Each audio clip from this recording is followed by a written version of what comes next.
Okay, I'm sorry, I've dressed for the fashion show already, so you get that to start with. Can I just ask, first of all, how many of you guys were in my intro psych class? Yeah, and how many of you experienced Peer Scholar? Okay, cool. This is not a talk about Peer Scholar, but I think you will see throughout this talk some links to Peer Scholar, and especially to that point of the Peer Scholar process where you had received feedback from your peers, and I had asked you to critically analyze that feedback and use it to produce a revision that was better than the original draft you submitted. This is a skill that we're specifically trying to develop, and I'm just going to lay that out there now and forget about it for a moment and go to this talk. And you'll hopefully see the link as we go. All right, so what really prompted this talk a little bit for me was hearing over and over again quotes that really kind of bothered me because they sound like they're saying something, but they aren't really saying anything, or they're not really saying anything useful in my mind. So here's one from Facebook, the ultimate source of information. But anyway, I thought it was kind of cool. So, successful people decide how they are going to live. They are not victims of circumstance. In good times or bad times, they know where they are going, and they know that they are going to get there. Okay, inspirational. Sounds great, right? So if you want to be a successful person, just be this. Just live that. How do you be that? How do you live that? What is this telling you that's going to help you? Not much. So I want to revise this a little. Oops. Hey, I thought I revised this in my revised talk, but maybe not. Okay, doesn't matter. Let me just go to here. And I'm going to try to unpack this a little bit, but let's do a couple of other quotes like that. Now these are from, famous people. We have Churchill here. Success is walking from failure to failure with no loss of determination. If that's all you're doing, walking from failure to failure with no loss of determination, you are just going to be a really monumental failure. Okay? That's all. You're just going to be somebody accruing failures like you can't believe. There's got to be something else that happens. We have from Edison down here, genius is 1% inspiration, 99% perspiration. Well, that's true. So he's highlighting that there's a whole lot of work to make any great idea come into reality. But again, okay, perspiration, but what kind of perspiration? How do we actually go from failure to success? You don't want to be walking from failure to failure. You want to be walking from failure to success. And so in all of these, like I hear a lot of talks at graduation, convocation, those of you who are graduating might hear somebody saying, you're going to go out there and you're going to fail, but that's great because you'll learn from your failures. But they never tell you how. Okay, so that's what I want to get into. Sure, you might think and have some idea and try something and do it again and again and keep doing it, but you don't just keep doing something the same way and succeeding. These sort of graphics are deceptive, okay? But doing it the right way is difficult. And that's what I want to kind of highlight as we go through this a little bit. I want to start with a story. I did my undergraduate degree at University of New Brunswick. University of New Brunswick is a great university to get an undergraduate degree. I really liked it. Small classes, very personal. It was fantastic. It was time for me to go to graduate school. I didn't want to stay at University of New Brunswick. I was living in the basement of my parents' house. It was time for me to go somewhere and do something. I applied to the University of New Brunswick graduate program, but just as a sort of safety net. If nothing else works, then maybe I can get in there. But where I really applied and really wanted to go was UBC. At that time, I was a scuba diver. UBC, you can scuba dive and ski on the same day if you really want to, which is pretty darn cool. And, it just seemed like a really kind of neat city, a neat place. So that's where I really wanted to go. And for some reason, I applied to University of Waterloo. I have no idea why. I really have no idea why. But I did. Very promptly, I got rejected from University of British Columbia. Very promptly. That was gone. I was like, okay. And not too long after that, I got rejected by University of Waterloo. So kind of a bummer because those were my two tickets out of town, so to speak. Those were the things I wanted to do. I did get accepted at University of New Brunswick, but I didn't really want to stay at University of New Brunswick. So here's the step of the process I'm going to highlight today. And I think I was just more lucky than anything at that time. It wasn't considered. But at some point, I called University of Waterloo. And I talked to their graduate advisor. And I did something I'm going to suggest you guys do. Which is I said, listen, I really had my heart set on going to University of Waterloo. Again, I don't know why I applied there, but apparently I did. And I didn't get in. And I thought I had a good shot. I thought I prepared a really good application, but I didn't get in, and I accept that, I understand that, but I'm probably going to try again next year. So I would really love to know why I didn't get in.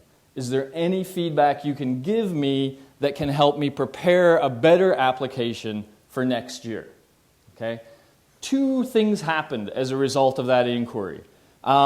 Well, let me first of all say the first thing that happened as a result of that inquiry was they're like, I don't know. People don't usually come calling us back when we reject them. They usually just disappear. But there's a committee that made this decision. Maybe I can go to the committee and see if they can give you some sort of feedback. We'll get back to you. So she went to the committee.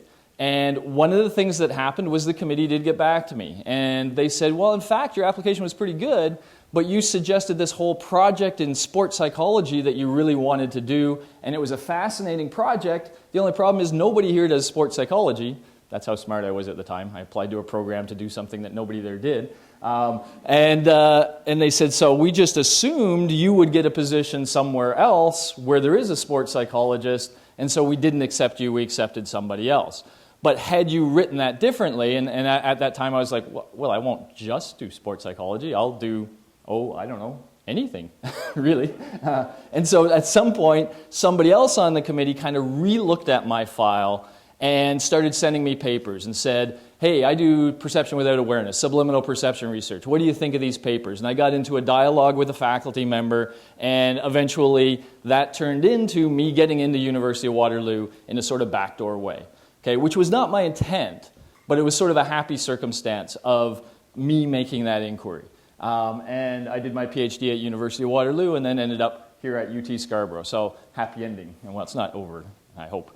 But anyway, that's the sort of story. So I want to highlight some aspects of that sort of example, but bring it in line with experiences you guys are going to have. I use this word failure, but failure is a strong word. But let me kind of imagine the situation you're talking about, or we're going to talk about. One might be you're applying for a position that you really want, and you get the interview. So you're one of these people being interviewed. Let's flip that on its head for a second. The people that are interviewing you and the other candidates, they have a lot at stake in getting their hiring decision right. Okay? It's very hard to unhire somebody. It's possible, of course, but it's very difficult. And so everybody in every corporation and every university knows that it's very important to take that hiring process extremely seriously. Because if you hire the right people, they have a huge positive impact on your organization. If you hire the wrong people, it can have a very strong negative impact. So they're putting a lot of time and energy. They're probably creating what are called structured interviews, trying to ask everybody the same questions, giving them the same opportunity, and they're analyzing in detail a number of candidates. And let's say you're one of those candidates, and you get that phone call eventually that says, hey, how you doing? This useless phone call that says, hey, how you doing? Thank you for applying. We really enjoyed meeting you. It was really great, but we talked to a couple of people, and unfortunately, we're not going to offer you the position. We're going to offer it to somebody else. What do you do? We can think of variants of that scenario. Maybe you're already in a job, and there's a higher level position, and you and some of your colleagues want that. And they look at you and they look at your colleagues and you don't get it. Maybe you want to be leader of a team of some sort, but you're selected against. Any of these situations, those are the situations I want to really highlight today. Okay? So this was me not getting into Waterloo, for example. All right, so what is that starting point? You wanted this. And we'll just to make things easier, we'll stick with that one situation of you interviewed for a job you really wanted. You really want it. You put a lot of effort into it. You worried about what you dressed like for the interview. You did a bunch of research. You did all the good preparation that I hope you're learning about. You showed up. You felt good about it. You get that phone call. What's that feel like? Whoops. That's what it feels like. okay? And that's going to be our starting point, okay? You've just received a signal from the external world that you're not good enough. This may be a little too extreme, by the way. They won't call and say, sorry, you suck. But internally, and this is what I want to highlight, sort of emotionally, that's the message being sent. You are not good enough. There is somebody better than you. You failed at this step of the process. Anytime we get this sort of signal from the environment, a couple of things happen that work against learning from the situation. Okay? And some of these you guys will know from intro psych, so let's just revisit them. First of all, I want to talk about one of my favorite parts of psychology because I think it's so powerful for life in general. And that is that distinction we have in our what's called our peripheral nervous system. So the peripheral nervous system sends signals from the brain to the rest of the body. And it basically puts you in one of two modes. You either are in relaxation mode, and when you're in relaxation mode, then your body is worried about digestion, it's getting the foods that you ate and bringing the nutrients to your various body parts, getting rid of waste, doing all this stuff for the long-term survival and maintenance of your body. It's just your system is just trying to fix your body, keep it alive, keep it good, heal anything that needs healed, deliver all the nutrients, etc., in a restful state. But anytime something dramatic happens in our life, right now, I'm always tempted at this point. I wish I had the guts to do it, but I don't. But if I had like a firecracker that I could light quietly behind my back and then throw up in the air and have it explode over here, I suspect the campus police would kick me out or something.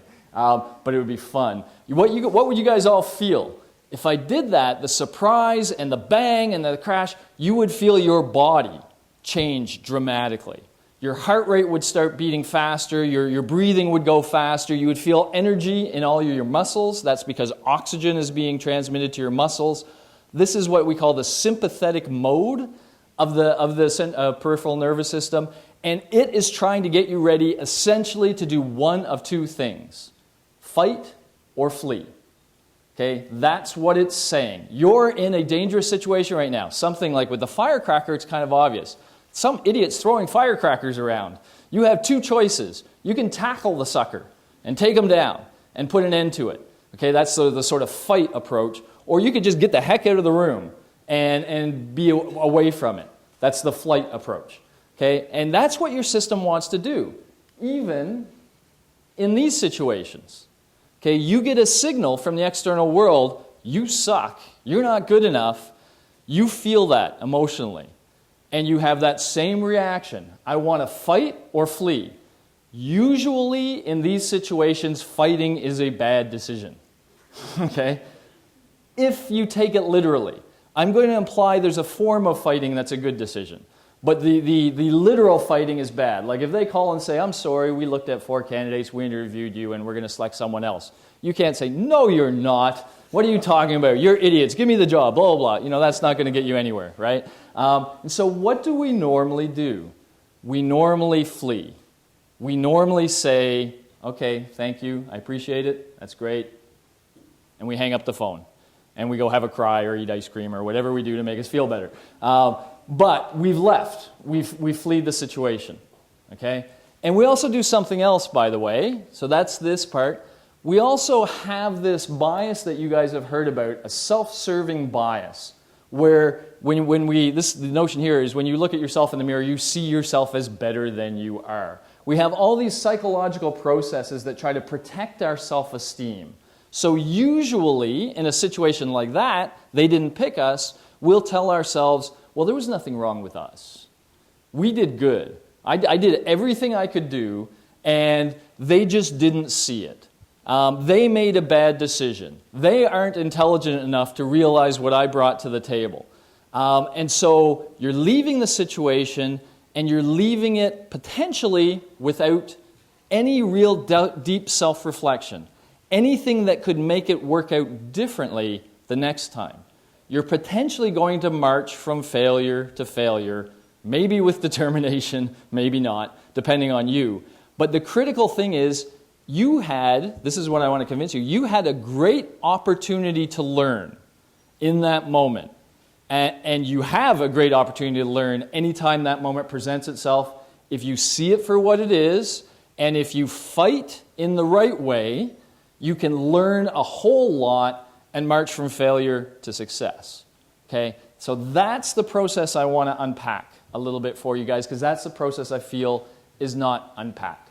I'm going to just highlight a few simple things. This will not be a long talk, because I hope we can chat a little bit afterwards. But step 1, ask for feedback.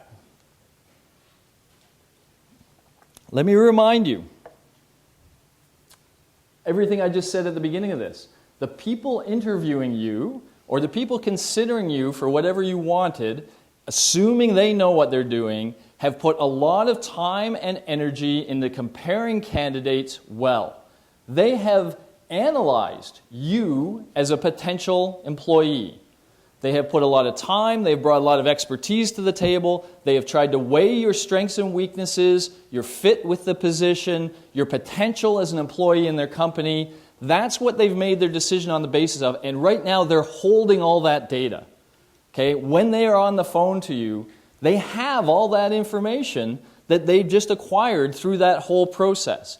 If you say, "Thank you very much, I appreciate it," and hang up the phone and flee, you've lost access to that information. You want that information. Okay? You badly want that information. So, you want to ask what you did. You want to think about this. You want feedback. You want to say, okay, instead of hanging up, you say, okay, I understand that. It's more like the Waterloo approach that I talked about. I understand that I'm really disappointed because I really did want that job. Step 1, I'm going to highlight, let it go. And obviously let it go. So say to the person, that's a drag, bummer. I wanted that position, but I understand and respect your decision. I'm sure you hired somebody really great. So fantastic. Okay, I get it. That's gone. But I would like to learn from this. I would like to, somehow do better in my next interview.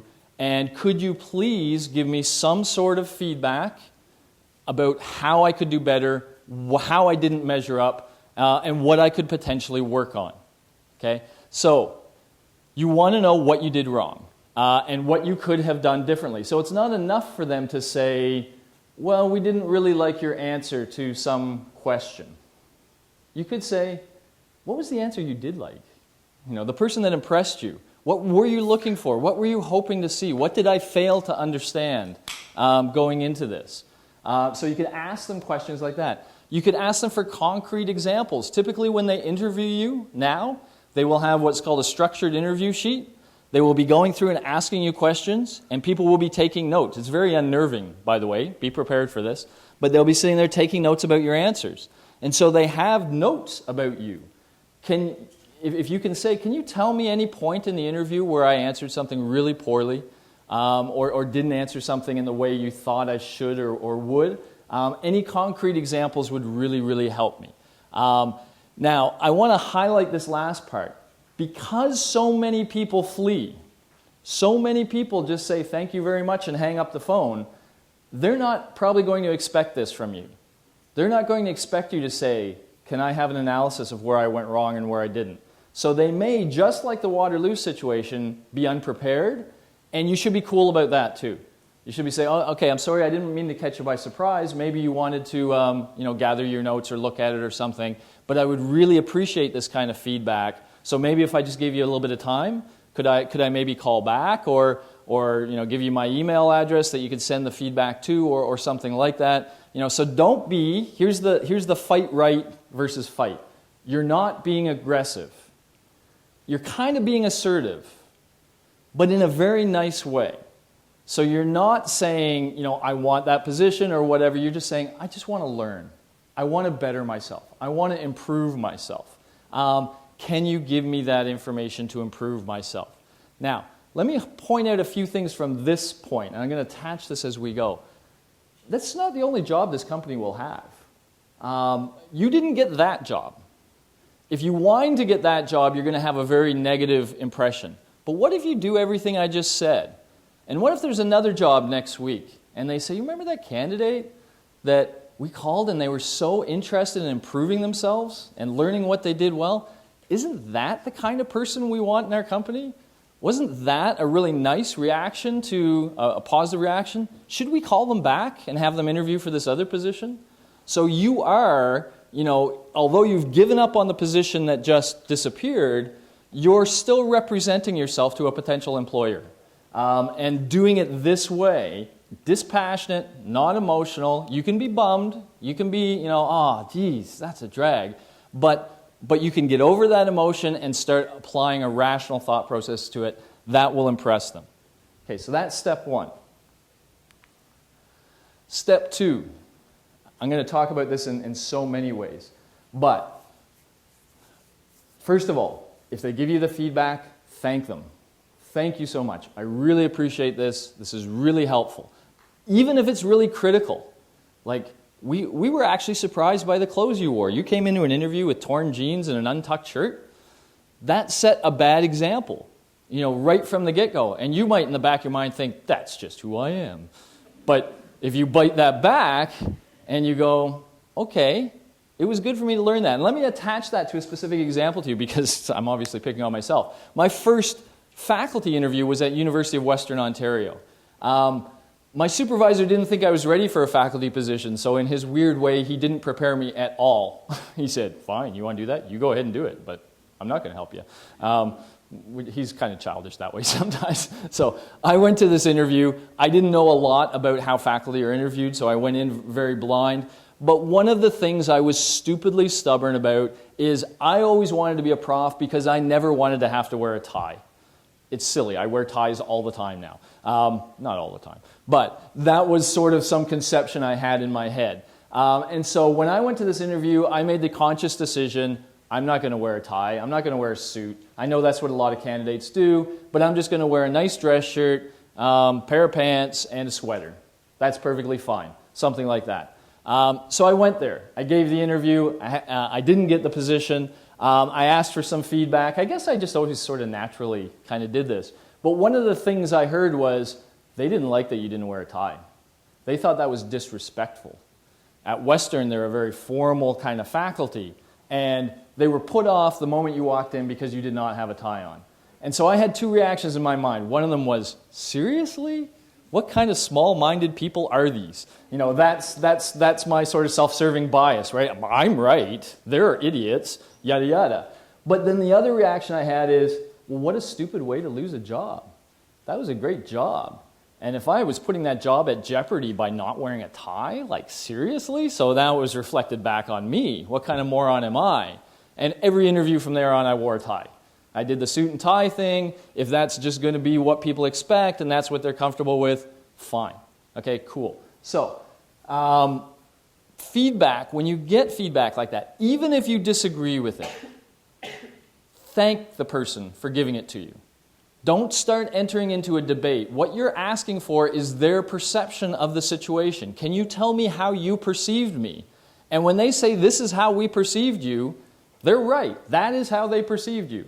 You might not agree with that perception, but don't go there. Just ask for the perception. Be very thankful. Anything vague, see if you can kind of clear that up a little bit.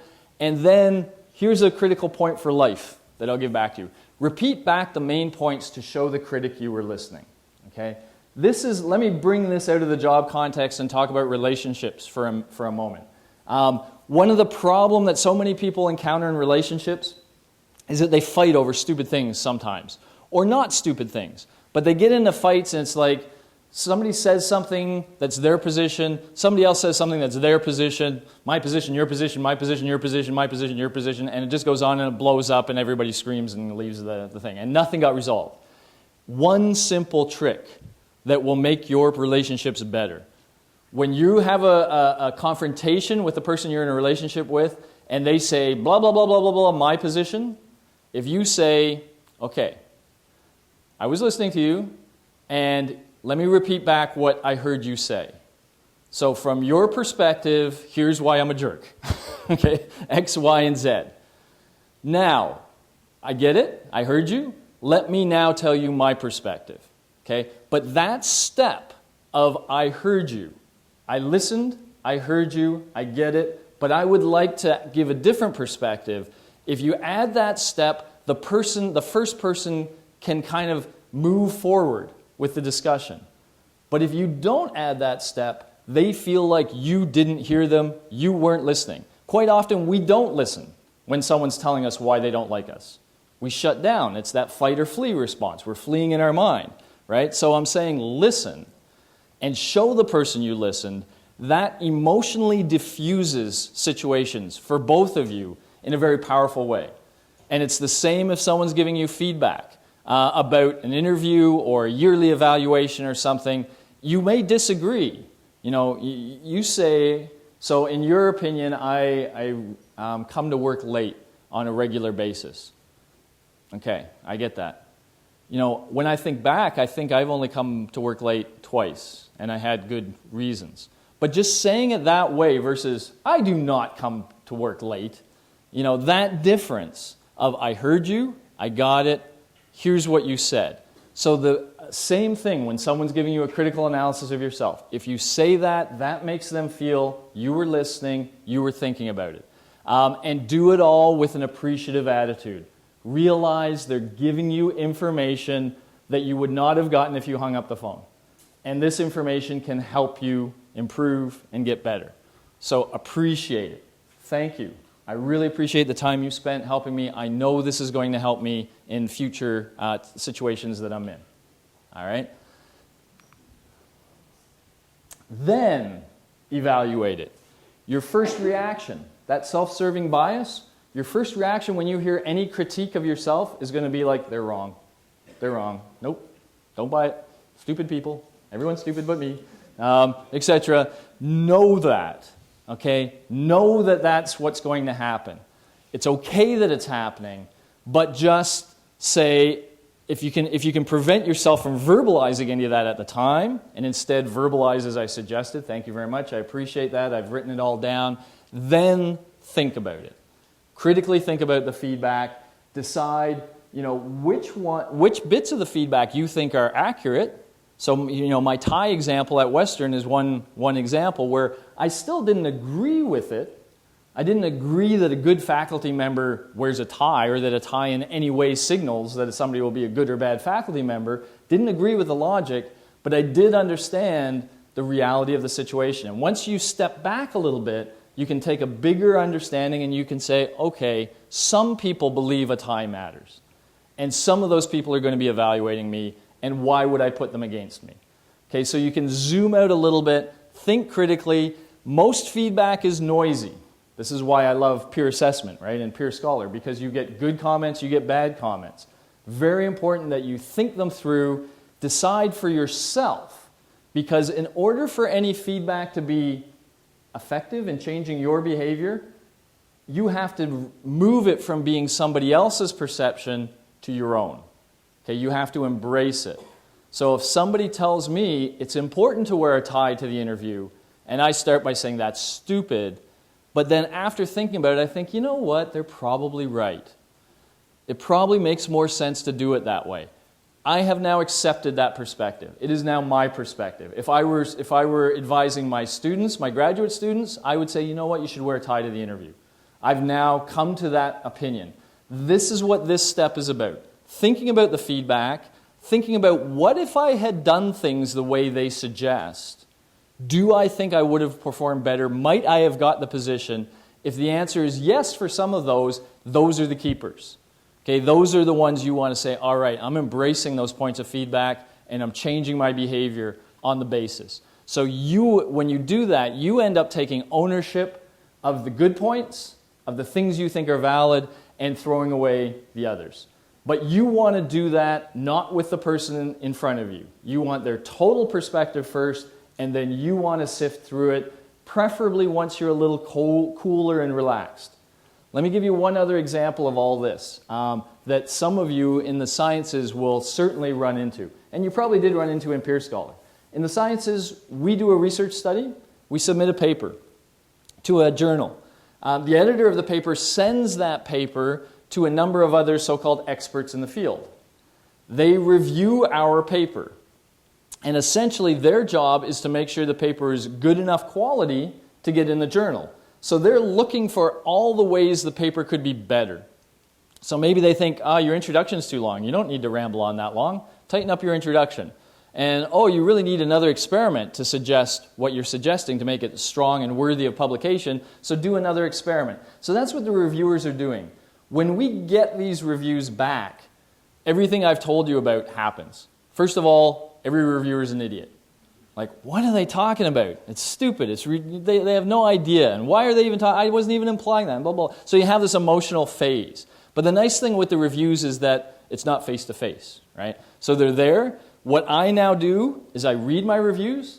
I get angry. I put them on a shelf. I walk around and huff and puff for a while. I come back to them about 4 days later, and I read them, and they're suddenly way more reasonable.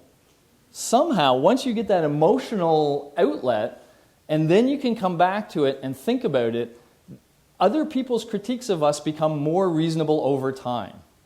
And then we start seeing value in them. And we ultimately revise our paper as scientists, and just about every one of us says, you know what, it's better. Those people help my paper get better. Those idiots improve my work. And so that's the same kind of thing I'm suggesting here. Get the feedback, try to keep the emotion out, then think about it, and then demonstrate effective change. This is especially true if you're looking for advancement, say, within a company that you're in. So imagine you're in some position, and there was a chance for a higher position, but you were selected against. You didn't get it. But you did everything I just suggested. You went to the committee and you asked for feedback. They gave you feedback. You said thank you. You thought about it. You decided which bits of the feedback you actually agree with, and then you change your behavior. So it's great to say, I heard you. It's fine to say even now and then, I agree with you, here or there, but nothing talks like a change in behavior. Okay, so let's say somebody said, you know what, Steve, you were great for this position in every way, except you're a little undependable. You do come in late quite often, you take long lunches, sometimes you call in sick at the very last minute, and that's but when you're here, you're fantastic. We know you're fantastic when you're here, but this job required a high level of reliability. We needed somebody who was here, perfectly on time and was very conscientious about whatever, and that's the reason you didn't get that job. So if I hear that and I go, okay, but I want those kind of jobs in the future, then I start showing up on time every day. Start doing the lunches that I'm supposed to take. If I have to be away, I give lots of notice. And what does this say to the committee? What does this say to the people who are evaluating you? Not only did this person have the intelligence and the emotional control to ask us for feedback and to think about the feedback, but they've changed. In sports, we call this being coachable. I don't think the Toronto Raptors are coachable, by the way, because they're a great example of how they sucked in Game 2, which is fine. They were okay in Game 1. But they sucked in Game 2, but then they sucked in exactly the same way in Game 3 and Game 4. They showed no change in any of their behaviors. They played the same way and they lost the same way 3 times in a row in critical games. A coachable team, at least one that has a good coach, and let's assume the coach is good, the coach will be saying, here's what you were doing wrong, change those things under here, change these things over here, and let's go into this next game with this new game plan. And we should see something different happen. And anything different's better than what happened, right? But they didn't change. If you show your employer that you've got some things they're not too happy about, and they know they've communicated that well to you, and you don't change, then they're going to say, okay, that's the person they are. That's just who they are. And so unless we have a position for that kind of person, we're not going to consider them. But if you show, I can listen, and I can adapt my behavior, and I can be the kind of employer you need for whatever position that's there, they now think, okay, this is an employee that can grow. This is an employee that can increase through the ranks, learn new stuff, learn the appropriate behaviors, maybe buy the right clothes if a certain position requires a higher level of sort of personal presentation. But they get it. They listen, they think, they get it, and then they do it. And if you do all of those things, and imagine you didn't get the job. This is how you reacted to not getting a job. I'm your employer. You had a job. I had a job you wanted, and I denied you.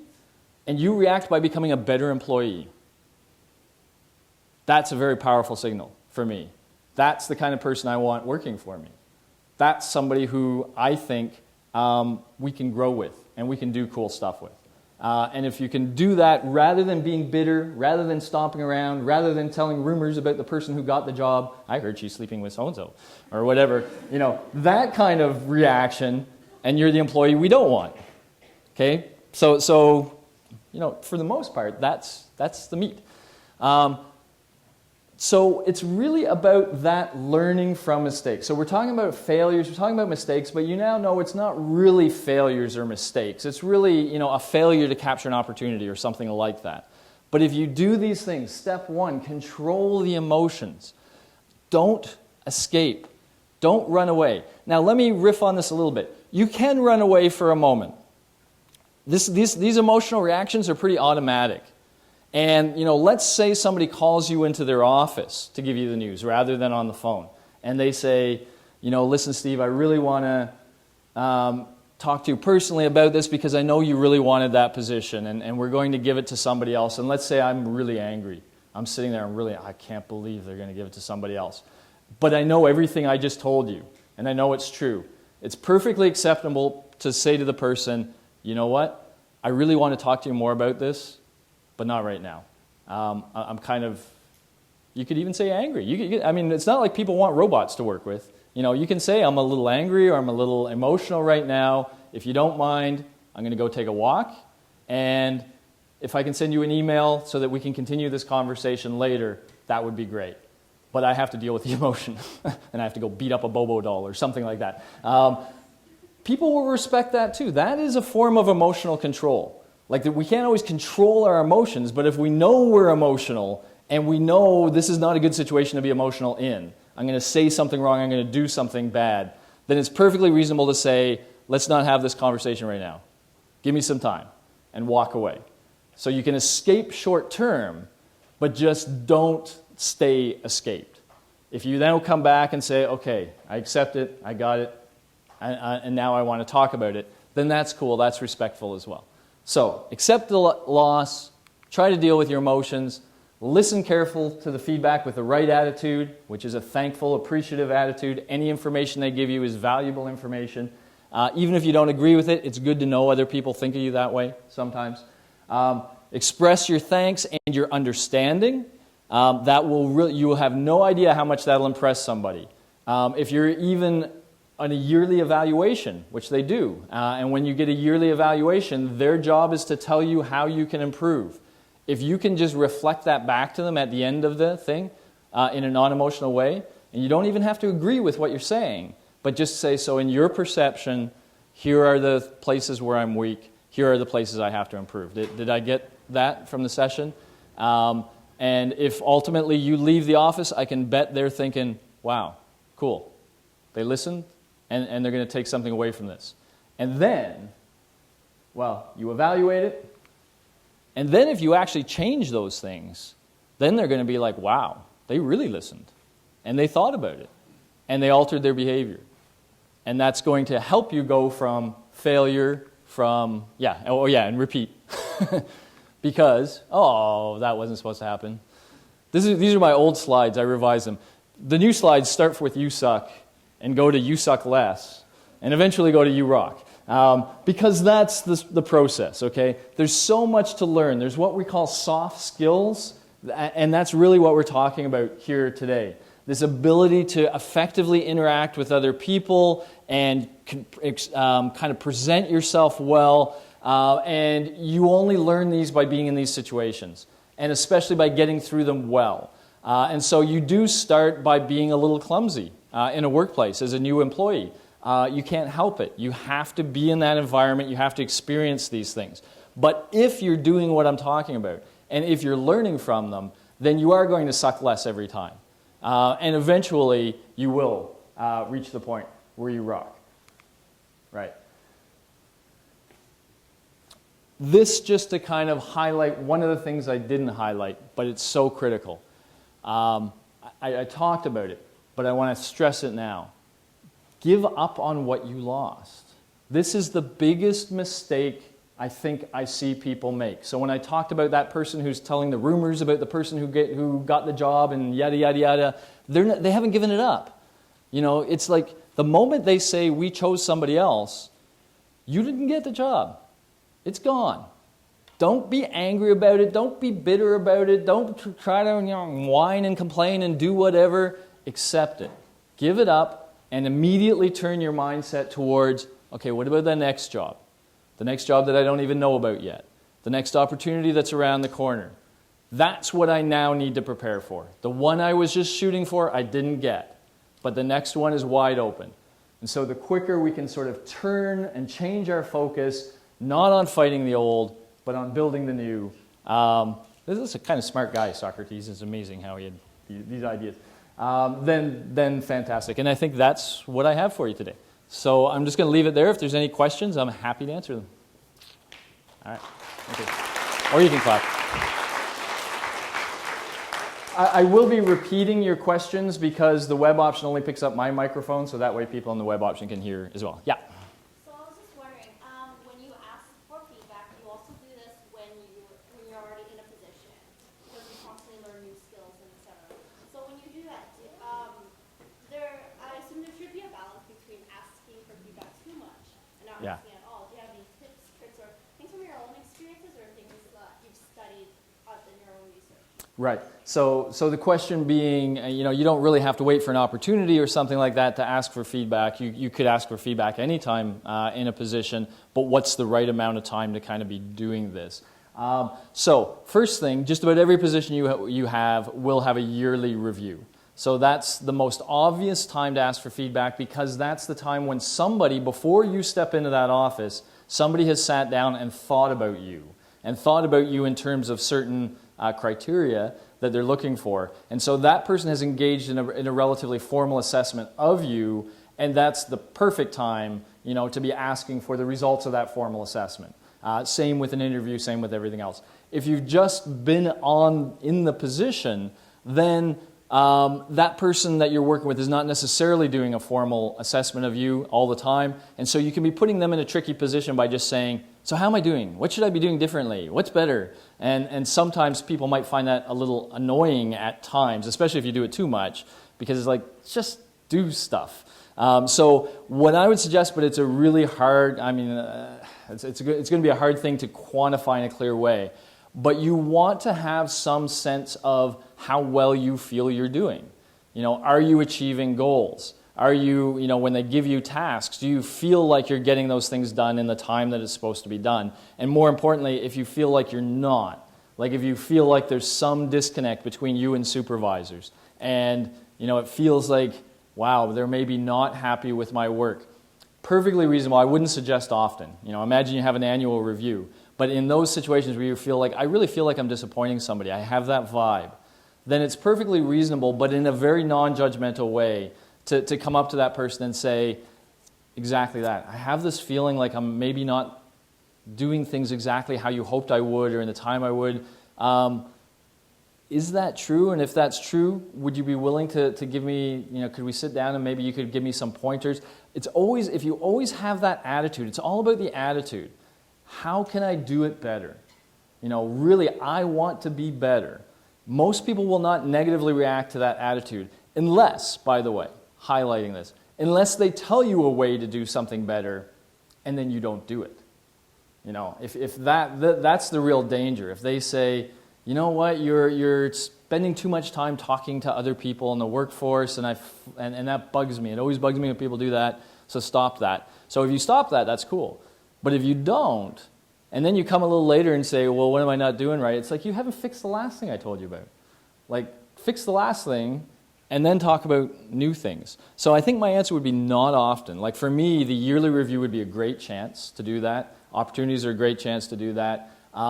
Otherwise, I would just wait for times when it feels like something's not right. If it feels like things are going right, just go. Just flow with it, and do things. But yeah, if you start to get worried or you start to get the vibes, then you might want to chat with somebody. Your question also reminds me of another point that I think is very important when you're asking for feedback or doing any of these things. I used to bartend, and one of the problems when you bartend is you get people who are drinking too much, so they're like hammered at the bar, and you're supposed to cut them off, right? How do you cut them off? Too many bartenders decide to make a spectacle of it. You, no more for you, you're cut off. And you just embarrass that person in front of a whole bunch of people. It tends to be very ineffective. A very effective strategy we learned as bartenders is if you can pull that person to the side, and if you can say, listen, I'm not going to serve you any more beer, but I don't want to publicly embarrass you either. I've got fake beer behind the bar. When you come up, I'm going to give you a fake beer. I'm going to take your money. I'm going to put it in a jar.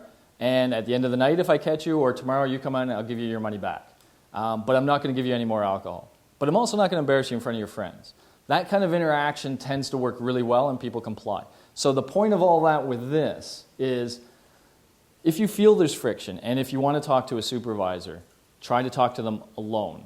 Because you're going to be putting them on a spot a little bit if you feel like, something's not right here. Well, it could be you, it could be them, it could be the interaction, it could be whatever. But don't do that with other people around or other employers around, because it does feel a little uncomfortable. So I would wait till I had a chance to chat with them alone, and then bring that up with the notion that I could be completely out to lunch. Maybe everything's fine. If it is, cool. Any other? Yeah. So I find that it's quite easy to get feedback when you fail, because two or three employers reduce that they're giving you a consolation prize. So the question I have is, suppose you were successful and you still want to keep on getting better, you want to get feedback. Because you really got the job or whatever, how do you can make it seem that you want to get feedback without seeming like you want? Yeah, so that's interesting. So I've never sort of thought of that flip side. So the question was, what if you get the job, and so you're successful, but you'd still like that feedback to get more successful? Interesting. I don't know. I don't know if... So here's why I'm wrestling with it in my head. The easy answer is just ask for it or whatever, but here's why I'm wrestling with it in my head. There's weird ways to annoy people. And one of the weird ways is if somebody's already really good, and they're like, I want to get better, I want to get better. It's like, you're already really good. Like, you're doing fine. Like, I have to try to think of something else you could do better that you're not already doing well. And so, I think I would be careful with that a little bit. I think if you get the vibe that everything's going well, but what you might do is if you see somebody in an organization that has a position you would like, so maybe you're really good at job X, and everyone's really happy with you, but you see job Y, and it requires something a little different, and you'd rather be in job Y, then I think it's perfectly okay to talk to your employer and say, that's where I would like to be, but I feel like you're not seeing me that way. You're seeing me this way, and you're happy with it. But is there anything I could do differently to be viewed more that way? Or for whatever position. Like maybe it's a management position. You think I'm a fantastic salesperson or whatever, but I'd rather be the manager of sales. And I don't get the sense you're thinking of me that way.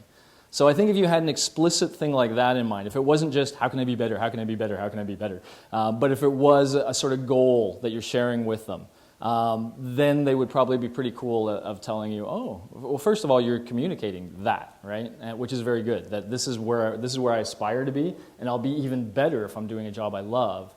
So how can I get there? Then that's cool. Or you could just generally ask, I guess, what sort of skill set could I have, or what could I do differently to be more valuable? But I'd be careful about that, because, I don't know, have you guys seen these people who write an exam and they're like, oh, I failed that exam, I feel so bad, blah, blah, blah, and you're consoling them, and then they come back and say, oh, I got an A+ on that. And you're like, oh, I hate you. There's something annoying about people who are really good, but then don't feel like they're very good, and they want to be better. And so I'd be careful a little bit. If you're good, you're probably good, to some extent. Yeah? You said earlier, but what if you're on probation, then when is the best time? What if you're, sorry? What if you're on probation? Like most companies nowadays take you on probation for 6 to 8 months. So would Right. end up 6 months be the best time, or 3 months? Because depending if you get the job or not. Yeah, so often these probation periods would have regular sort of check-in periods, but if they don't, I think you would be quite reasonable to ask for one. Like I think if it was an 8-month probation, I think you could ask and say, is it possible I could have a review in the 4-month mark? Because if I really want to keep this job, and if there's anything that I'm not doing well at that 4-month mark, I would like to kind of express all this. I would like to know about it, and I would like to show you my willingness to change and my ability to change to be that person. So if there isn't something built in already, I think it'd be quite reasonable to ask. But again, realize that giving somebody effective feedback is a lot of work. So when you're asking for feedback from somebody else, it's not trivial for them. They're just not going to do this off the top of their head. They're going to have to sit down and think and put some energy into it, which is why you don't want to ask for it frivolously. But in a situation like that, I think that would just communicate to them, I care, I want to do well, and my bet is even if you had that attitude, by the time you get to the 4 months, they probably, if you have that attitude, you're probably a good employee. You're probably not at risk, but I think that's reasonable. We give them about like a month time, like maybe the fourth month, maybe the month to change that. I would, so keep in mind that behaviors can be hard to change, especially social behaviors. So let's take one example that you talk too much to other people in the office. There's too much socializing. That's not just you. So if you happen to be a social person that everybody likes and everybody wants to tell you what they did on their weekend and stuff like that, they are part of the problem. Okay? It's not just that you can just turn this off. You have to remold them as well. So you have to be giving them feedback and saying, listen, let's talk about this after work, or let's go on coffee break or whatever, but it's important to me I have this professional attitude. But that even, you'll see, they will take a while. So I would give yourself a bit of time to demonstrate the change, especially if it's a behavioral change. Habits are really hard. So if you have to overcome a habit, give yourself a little bit of time to do it. But try to do it as open, like once you've overcome the habit, try to be as open about it as possible. If you can show anybody that you've listened to them and you've changed, that is a really impressive signal. So you want them to see that signal too. Even if you have to hit that, like even jokingly, if you want to come back 3 months later and say, oh, by the way, in my review you said I was late all the time. I haven't been late all month. Smile, walk away. Something like that. Just a cute little joke, but just to hit the little point on that in a nice way to show them, hey, I listened and I did something about it. Then, you can do stuff like that too. Yeah. What kind of advice can you give us if we want to ask for feedback after we're leaving a job? So, because like a lot of us were talking about how we're probably after graduation taking smaller jobs till we get to like a career job, like a forever job. So like we want to take what we're learning from those smaller jobs, but like how do you ask your employer that you're leaving, oh, by the way, can I get some information so I can do better at my next job? So that's a good question. So the question was, let's say you're leaving one position, and I assume not necessarily because you were fired or anything like that, you're just leaving one position, you're going to another one, but you would like feedback from your previous employer to help you with your next employer. So realize the dynamic in that, first of all. Again, it takes a lot of effort for them to give you good feedback. And so you are asking for something from them, essentially for free. And they're not going to benefit if you listen from the feedback. Somebody else is. So honestly, and I don't mean this in a crass way, but I would think of some quid pro quo here. You might go in with a bottle of wine, if the person likes wine, or a flower if they have flowers on their desk, or something like that. Just to say, it's been great working with you. I really appreciate it. I got you this little gift to tell you how much I appreciate it. This is social psychology, by the way. It's a sneaky approach. But I got you some gift. Was thinking about, by the way, if you did have any comments or any feedback on how I could be better, I would really, really improve that. But that's called social reciprocity. Once you give them something, then they're more likely to give you something back. And so then if you can ask, for something back in a nice way, they're more likely to give it to you. It's going to be very easy for it to fall off the plate for them because you're suddenly no longer a big worry for them. They have their company, they have their jobs, they have their whatever, their employees. But that sort of social reciprocity can help it to happen. And so that's what I would suggest. But do it genuinely. Realize you are asking them to give you something. And so you're not bribing them, you're giving them something back, which is how our world works, right? If they want you to work, they give you money back. So this is a situation where you should sort of think that way, not in a crass way, but in a nice way. They're going to give you something valuable, give them a little something valuable in return. That would be my recommendation. All righty. Time for one more question. If there's one. Cool. Well, best of luck, guys. I hope you kick butt in your position, and if you need any psych counseling, you know where I am. Educational counseling. Cool.